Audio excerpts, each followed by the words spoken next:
Thank you very much. Good afternoon. Great to be with you. Great to see you. Thank you to those joining us online as well.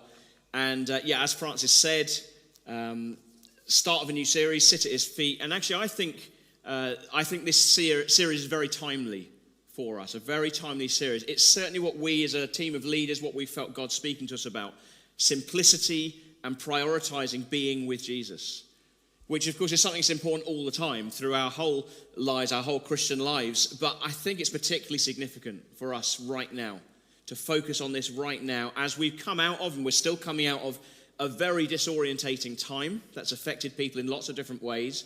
And we've still got many questions about the shape of things ahead. So I have lots of questions in my head all the time about how we're going to shape various aspects of church life going forward. They're just there all the time, and often those questions preoccupy me. They're really kind of playing on my mind, preoccupy me, because I'm the kind of person, my personality type, I like to have clarity of vision. I want to see what's happening next, and that's not always possible. But here's the thing: God knows all the questions that I have in my head. He knows them all, and He knows all the questions that you may have about different things, and He is, in the midst of all that, He is drawing us here, to this place, to fix our eyes on Jesus. That's what He's calling us to do. And I trust that this series will help us to do that, and not only on a Sunday morning, but also through our whole lives, through the week, with others and on our own. That's really, really important. So the aim each week is to focus on a different aspect of Jesus, of who Jesus is, His nature, His character. And it's almost like painting a picture, a great big picture of Jesus for us to look at and spend time gazing at and learning from and seeing the details of, with each week of the series, like adding another layer of colour and another layer of dimension, another layer of detail to that picture. So just building up this picture, knowing this picture will never be complete. There's too much. We cannot possibly ever cover everything there is to know about Jesus. But we're painting this picture for us to look at. And we're also going to be suggesting some very simple practices that we can all try, that we can all do outside of Sunday mornings to help us to focus on Jesus and spend time sitting at His feet. But in introducing the series today, I'm not focusing on a particular aspect of Jesus. I'm more focused on why this is so important for us at the moment. And so we're going to kick off with the story of Mary and Martha in Luke chapter 10, and you're going to be doing some of the work. So if you have a Bible, please do open it to Luke chapter 10, verses 38 to 42. So it's a very short passage.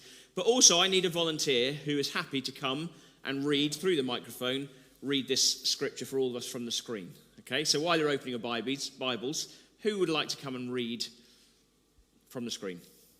Who's brave? Thank you, Jonathan. Okay. Right. So we're going to read from the NIV version first, but if you have your Bibles, please do open them. Luke 10, 38 to 42. You need the microphone, Jonathan. Otherwise, nobody will hear you. Thank you. Let's go for it. As Jesus... It's coming. Hang on. Go. As Jesus and His disciples were on their way, He came to a village where a woman named Martha opened her home to Him. She had a sister called Mary who sat at the Lord's feet listening to what He said. But Martha was distracted by all the preparations that had to be made. She came to Him and asked, "Lord, don't you care that my sister has left me to do the work by myself? Tell her to help me." "Martha, Martha," the Lord answered, "you are worried and upset about many things. But few things are needed, or indeed only one. Mary has chosen what is better, and it will not be taken away from her." Brilliant. Thank you, Jonathan. Let's appreciate Jonathan. Okay, so hopefully it's a very short passage. It's quite easy to get in our heads, but we're going to read it again, but this time from a different version. We're going to read it from the Message version. So again, I need another volunteer, preferably a female voice this time, to come and read from the Message. Who's going to do it? Come on. Yes, thank you very much. Okay, so this is Linda. Linda's going to read from the Message version. As they continued their travel, Jesus entered a village.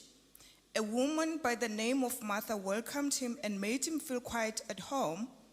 She had a sister, Mary, who sat before the master, hanging on every word he said. But Martha was pulled away by all she had to do in the kitchen. Later, she stepped in, interrupting them. Master, don't you care that my sister has abandoned the kitchen to me? Tell her to lend me a hand. The master said, Martha, dear Martha, you are fussing far too much and getting yourself worked up over nothing. One thing only is essential, and Mary has chosen it. It's the main course and won't be taken from her. Fantastic. Thank you so much. Keep it back there. That's a brave thing to do. Thank you very, very much. I don't know, something about your accent just gives Scripture even more authority. There's just something about that. Fantastic. Thank you for reading it so beautifully. Right, I'm going to ask you now to discuss a few things, to think and discuss a couple of questions. First is, what stands out to you from the passage?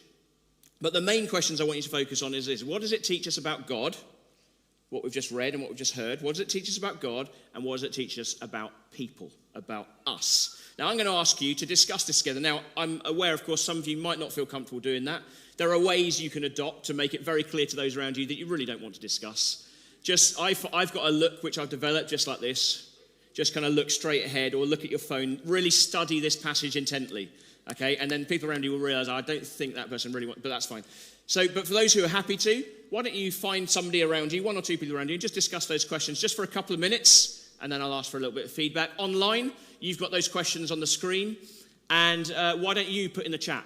You know, drop a note in the chat saying, well, what do you learn about Jesus in this passage? What do you learn about yourself in this passage? Okay? And we'll see what people come up with. So we'll just have a little bit of a break.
Okay, and if you haven't quite got to the second or the third question there yet, maybe switch to that. What does it teach us about ourselves?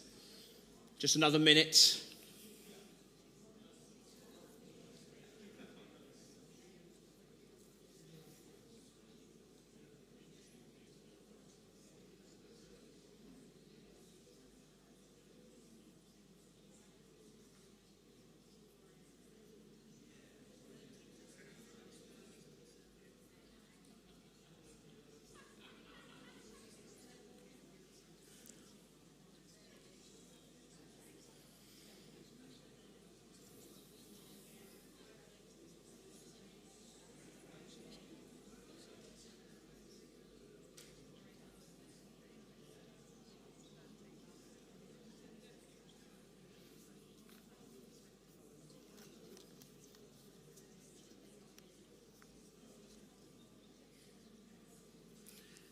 Okay, Let's draw the conversation to a close. I'm sure there's lots more that you could say. Let's just have a little bit of feedback. So just a couple of people on that question about, what does it teach us about God? You're going to have to shout, and I will repeat what is said. But who's got any thoughts? What does it teach us about God? Just shout out. Be brave. Oh, James has got something, have you?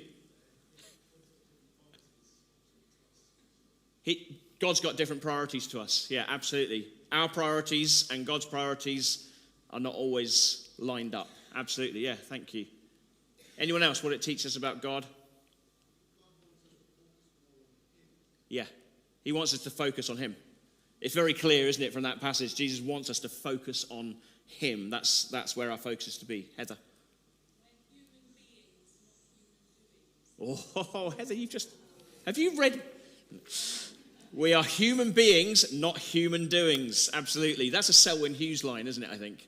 I heard somebody say that recently. So yeah, we're human beings made to be with Jesus, not human doings. Absolutely. Yeah, it's relational, isn't it? Absolutely. He wants a relationship with us. It's very, very personal, this. Absolutely. What does it teach us about us? And obviously some of that stuff's already come out. What does it teach us about ourselves? Just a couple of things. We get so easily distracted by many things. Yeah. One more.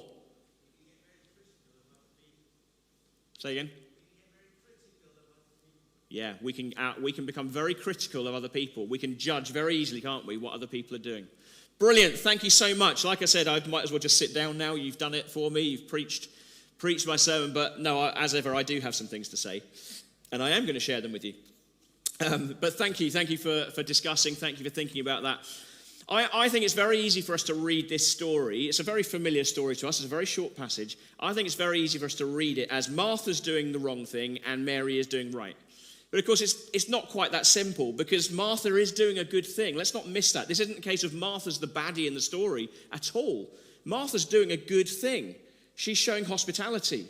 That's really good. She wants to look after Jesus and his disciples. They're her guests. It's a culturally appropriate way for her to show love and to show welcome and to look after them, to show affection for them. And it would be culturally expected of her as well, to prepare a meal for the honored guests. And we need Marthas. We need people who know how to get stuff done.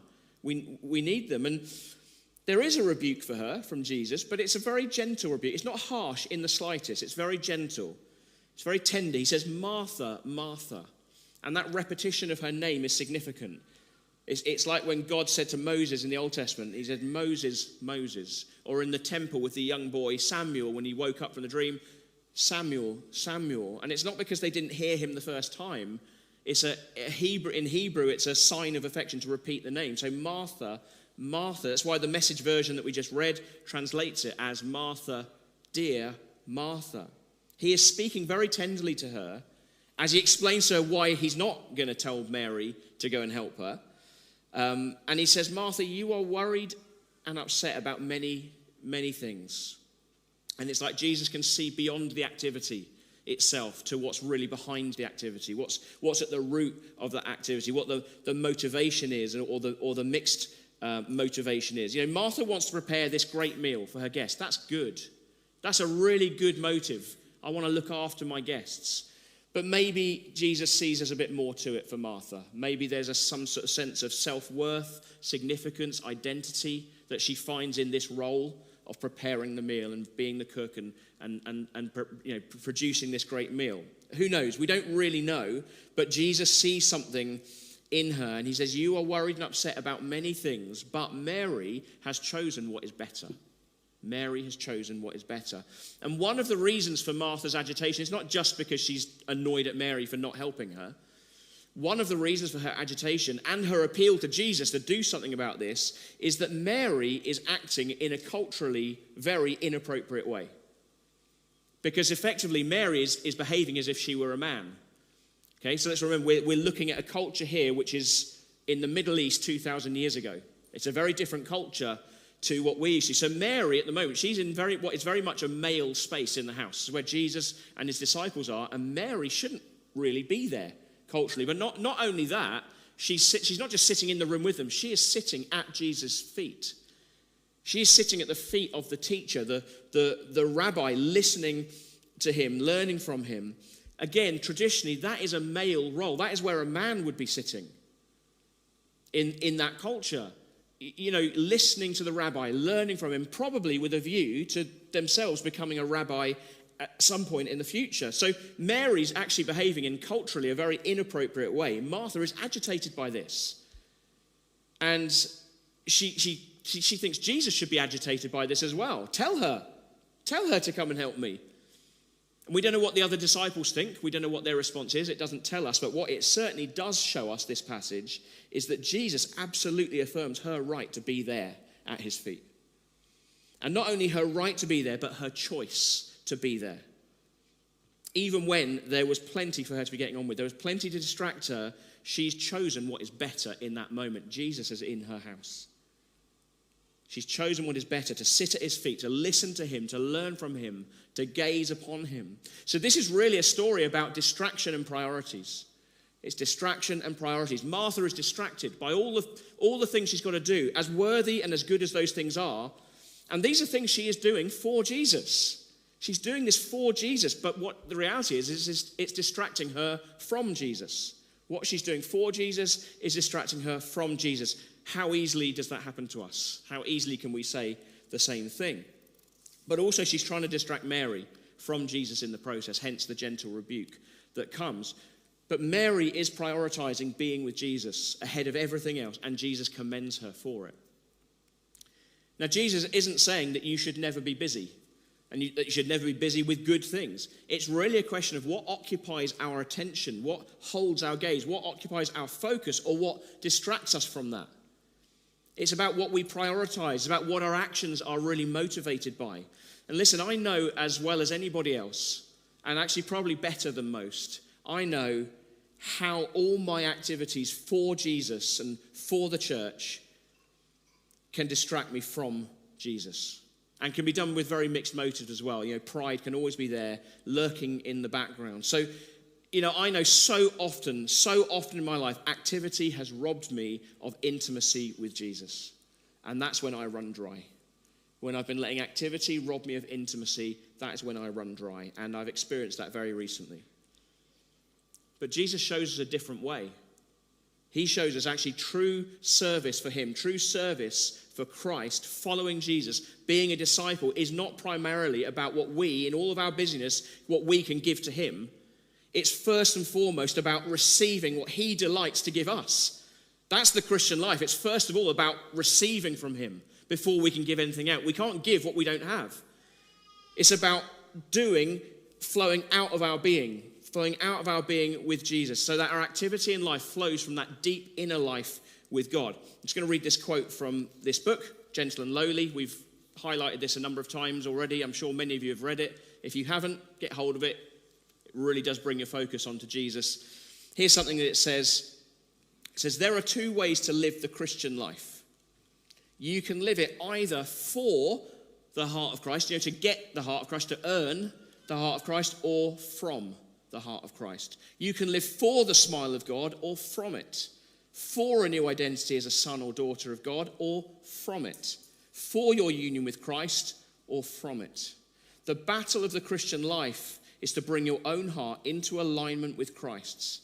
That is, getting up each morning and replacing your natural orphan mindset with a mindset of full and free adoption into the family of God through the work of Christ, your older brother, who loved you and gave himself for you out of the overflowing fullness of his gracious heart.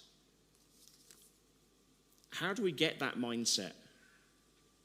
How do we get that kind of adoption mindset of knowing I am adopted, I'm an adopted son, I am loved, I am forgiven? How do we get that mindset? We get it by prioritizing being with Jesus before doing for him. Not instead of doing, but prioritizing intimacy with him and finding our identity in him and being captivated by him. And that's what we see. That's the pattern we see throughout Jesus' ministry. He himself prioritized being with his Father. He would often find quiet, secluded places to be alone with his Father. His doing was immense, but his doing didn't exceed his being. He required his disciples to first of all be with him. They spent 3 years with him, observing him, learning from him, before he sent them out to do ministry for him. In Acts chapter 4, when Peter and John are standing up to the Jewish religious leaders, it says that when the leaders saw the courage of Peter and John and they realized these are just unschooled, ordinary men, they were astonished and they took note that these men had been with Jesus. They weren't acting out of their own strength. It was the strength and the power and the wisdom of Jesus flowing through them. Why? Because they had been with him, because they had spent time in his presence. And we have Mary, who chooses to sit at Jesus' feet. And she prioritizes it. Why? I guess because she's never met anybody like this before. She's never met anyone like this man before. The depths of wisdom and the depth of love and compassion and humility and strength and glory that she must have seen in Jesus. And she doesn't have the full picture of who he is yet. She doesn't know that this is God. This is the Son of God. Mary doesn't have that revelation yet, but she is so drawn to him. She's captivated by him. Are you? Are you captivated by Jesus? And I have to, I will freely admit that for much of my life, I am not. For much of my life, I am not captivated by Jesus. I'm not speaking to you as somebody who's got this and this is all, mastered this. And no, I've got a long way to go and I will have for the rest of my life. So I'm speaking as much to myself here as to anybody else. In fact, after today, I am deliberately not preaching the rest of this series because I am so conscious of how much I need this myself. I need to sit at Jesus' feet. I need to spend more time focused on being with Jesus before all the doing and all the activity for him. So why do we find it difficult to prioritize this? I suspect that for many of us, we don't prioritize time with Jesus, not because we don't think he's important, but we don't prioritize time with Jesus simply because we don't really know how to do it. We hear Christians talk about, your quiet time or time with Jesus, and you think, I just don't really know how to do that. So again, we want to suggest some things, but maybe it's also that you're worried that you won't encounter Jesus in whatever you're doing. You won't get the results that you hope for or that you expect, and so you avoid it because you want to avoid that sense of disappointment or a sense of failure. Or maybe you have tried some different things. Maybe there's a time in the past where you've kind of got the bit between your teeth. You've thought, right, I am really going to go for this. I'm going to work on my relationship with Jesus. But whatever you've tried, it just doesn't seem to have worked. And so you've given up after 5 minutes because we live in a culture that demands instant results. Increasingly, it's all about instant gratification. But intimacy never works like that. I mean, yeah, sure, you can have moments of intimacy, but intimacy, true, lasting intimacy is never instant. It takes time. It takes perseverance. I mean, I've been married to Suzanne, my wife Suzanne, for over 20 years, and we're still trying to work each other out. It's just like that. It takes time. It takes perseverance. So as I said before, we're going to suggest a few simple practices, very simple practices or spiritual disciplines across this series to try on our own, but also to try in our small groups and together with others, knowing that spiritual disciplines, these practices are not how you earn God's love. It's not about earning something from God. It's how you enjoy God's love. But it does take time, and it means prioritizing the presence of Jesus. And of course, there's so much that can distract us from that. There's so much stuff, whether it's ministry for Jesus, stuff we do for Jesus, or whether it's just the stuff we fill our lives with. I mean, I don't know if you remember when that first lockdown hit back in March 2020, and suddenly for a lot of people, it was like discovering a new pace, a new slower pace. There was no more commute. There was, it's not my memory of it, I have to be honest. It didn't feel like anything slowed down. I just kind of went into overdrive. But for a lot of people it was like, we must never go back to how it was before. We must never go back to that pace of life. Well, listen, I would suggest that we haven't just gone back, we've gone beyond. That many, many lives now are more disordered and more chaotic and more unsustainably busy than ever before. We've gone back to something far worse than before. we're also consuming more and more media than we have ever consumed before. There's just this bombardment of information and opinion, much of which is utter rubbish, utter garbage. And yet we mindlessly allow it to be absorbed. We absorb a worldview, an agenda that is being pushed towards us by the world, and we mindlessly absorb it, a worldview that's in direct opposition to a Christian worldview. And something has to give. We can't keep doing that. Something has to give. The sad thing is that too many Christians decide, probably not consciously decide, but implicitly decide that the thing that has to give is their relationship with Jesus. The very thing that should be the top priority becomes the lowest priority, and then we wonder why God feels so distant. Now, I know for some people, the stage of life, the season of life you're in right now just means that life is busy. And it is frenetic, and there's just no escaping from it. There are seasons we go through in life that are like that. I've been through those when the kids were a lot younger. And so for some of you, that is just the situation. I want you to know you've got to be gracious to yourself. This isn't about condemning anybody. You've got to be gracious to yourself. Try and find some space. Try and find some margin in your life, but don't beat yourself up if you can't. It's just the season that you're in. But for many of us, maybe there are some behaviors that we've developed in our lives that are simply not compatible with being a follower of Jesus. We have filled our lives with too much stuff. And some of it really good stuff. It's not all bad. Some of it is really good stuff, but it's just crowding everything out. And some of it isn't very good. So maybe for you it is that mindlessly scrolling through social media for hour upon hour, watching the next video that comes up, watching the next thing that comes on your feed. Or it might be a whole range of other things that we fill our lives with. We've got to be able to challenge ourselves on some of this. We've got to challenge ourselves and question, why do we have this insatiable appetite for all this stuff, packing it into our lives? Why do we have this insatiable appetite for media and information? And does it help us or does it hinder us in our walk with Jesus? And if it hinders us in that, why is it still in our lives? We've got to challenge ourselves, look at our lives and think, what is getting in the way of my relationship with Jesus? And is this thing that I'm doing, is this healthy for me? If watching the next episode of a Netflix series, and it's like the fourth in a row that you've watched because you're just binge watching it, if that next episode sends you to bed so late that you can't get up early enough in the morning to just have a little bit of time with Jesus at the start of your day, that's a problem for a follower of Jesus, I think. I think that's a problem. Again, I speak to you as somebody who's done that on more than one occasion. I think that's a problem. It comes down to priorities. It all comes down to priorities. We prioritize in our lives what is important to us. So I remember hearing someone use the example of when they went on a family picnic. And they had this enormous great cool box that had all the food and all the drink in it, which are obviously essential elements for a picnic. The food and drink is kind of the center of it. So they had this great big cool box, and then there was a load of other stuff that they would want to take. They took blankets and chairs and games and water pistols, whatever it was. Loads of stuff that was important, some stuff that was nice to have, but it wasn't any of it as essential as the cool box. The problem was, if you stuck all the other stuff in the boot of the car first, you couldn't fit the cool box in. You lost the essential element of the picnic. So what they had to do was make sure what goes in first, the cool box goes in right in the middle of the boot, goes in first, and then you pack around the edges of the cool box all the other stuff. And it might be that some things have to be left behind because there's simply not space for it. But get the cool box in first. Now, I would suggest the cool box of the Christian life, the most essential part of being a follower of Jesus, is time with Jesus, as it is in any relationship. Time with Jesus, sitting at his feet. We've got to prioritize it, and not as a duty. Duty, again, comes back to earning something from God. We so easily slip into that trap of, I've got to tick off my quiet time, and it becomes duty. No. It's not about duty, it's about delight.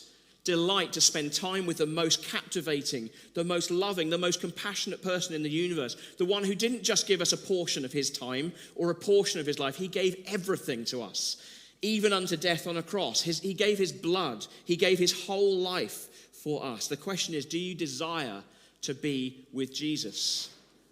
Do you desire more time with Jesus, to grow closer to Jesus? And if the answer to that is yes, then you've got to let that desire trump other desires. We have so many competing desires in our life, but that's got to be the most important one. And so let that desire, if it's there, lead you into discipline. And then as you persevere with those disciplines, discipline will turn to delight. Desire, discipline, and delight as you come to know him and you come to grow closer to him and you develop an intimacy of relationship with him. Get the cool box in the boot first and let all the other stuff of life fit around it. And then maybe there are some things you just have to lose. And they just have to go from your life. So here's my suggestion. I said we'd give you some very simple practice. Here's my suggestion for this week of a very simple practice to focus on. And it's simply this. It's to set aside some times through the week to just be silent. Just silent. With no agenda. Away from distractions and alone with Jesus. Whether that's 5 minutes, whether it's 10 minutes, whether it's 20 minutes, whatever you feel that you can do. And by the way, you can find out more about that, the practice of silence and a whole load of other practices on a page that we're building on our website. It's not complete yet.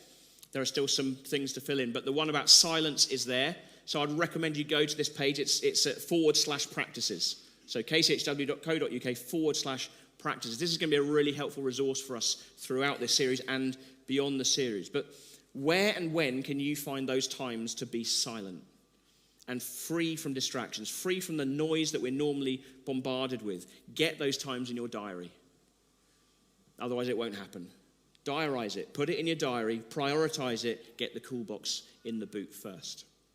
So this is my encouragement to us. As we embark on this journey together, let us prioritize sitting at Jesus' feet. Looking at him, learning from him, listening to him, cutting out distractions wherever we can, reordering our lives around him, focusing on being before doing. And let us not be a people who pursue the activity of the kingdom while forsaking the king. Because what is a kingdom without a king? It happens so often, so many times, over these last couple of years particularly, where you busy, and then you look around and think, I thought Jesus was with me. Where's he gone? We mustn't forsake the king at the expense, as a cost of all of our activity. Let us not forsake our first love, Jesus, but start with the king at the center and let our activity flow out of that deep inner life with God. Jesus said to Martha, and remember, this is God himself speaking, so we need to listen to what Jesus says. Jesus said, and Jesus knows how busy you are. He knows what's going on in your life. He knows your worries. He knows the things that distract you. Jesus said to Martha, you are worried and distracted by many things, but only one thing is required. Just one thing is required. And Mary has chosen what is better. So let us do the same. Amen. Amen.